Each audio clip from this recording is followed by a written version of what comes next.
AC సర్వీస్ని అసలు customers ఎవరితో చేయించుకుంటున్నారో నాకు అర్థం కాల. ఎందుకు ఈ మ్యాటర్ చెప్తున్నా అంటే, ఈరోజు మార్నింగ్ నాకు ఒక ఎలక్ట్రీషియన్ కాల్ చేసి, అన్న సర్వీస్ మిషన్ కావాలి, మీకు 300 కిరాయి ఇస్తా, ఈ రోజు నాకు సర్వీస్ మిషన్ ఇస్తారా అని అడిగారు. నీకు సర్వీస్ మిషన్ ఎందుకన్నా అని నేను అడిగితే, అన్న నా యొక్క 3-4 సర్వీసులు ఉన్నాయి, మా మేస్త్రి గారు సర్వీస్ మిషన్ అడగమన్నారు, ఒకవేళ మీరు ఇస్తారేమో అనేసి అడుగుతున్నా అన్న. మొన్న మీ దగ్గర నెంబర్ తీసుకుంటున్నా కదా, ఆ 3-4 సర్వీసులు కొట్టుకొని నేను మీకు మిషన్ ఇస్తా అన్న, ఒక 300 కిరాయి ఇస్తా అన్న అన్నాడు.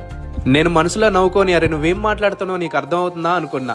ఒకవేళ నీకు ఏసీ వర్క్ చేయాలని ఇంట్రెస్ట్ ఉంటే కొన్ని రోజులు ఎవరి దగ్గర ఏసీ వర్క్ నేర్చుకొని తర్వాత సామాన్లు కొనుక్కొని సర్వీసులు ఫిట్టింగ్లు చేయాలి. కానీ నాకు సర్వీసులు ఫిట్టింగ్లు వచ్చాయని నువ్వు ఎవరినో మిషన్ అడుక్కొని వెళ్ళి సర్వీసులు ఎట్లా కొడతావురా?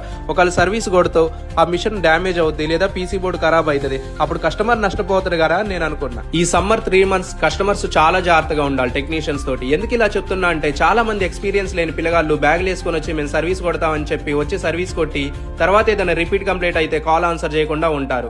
1-2 రోజులు లేట్ అయినా కానీ ఎక్స్పీరియన్స్ ఉన్న టెక్నీషియన్స్ తో మాత్రమే వర్క్ చేయించుకోండి. మీ ఇంటికి ఏ టెక్నీషియన్ వచ్చినా కానీ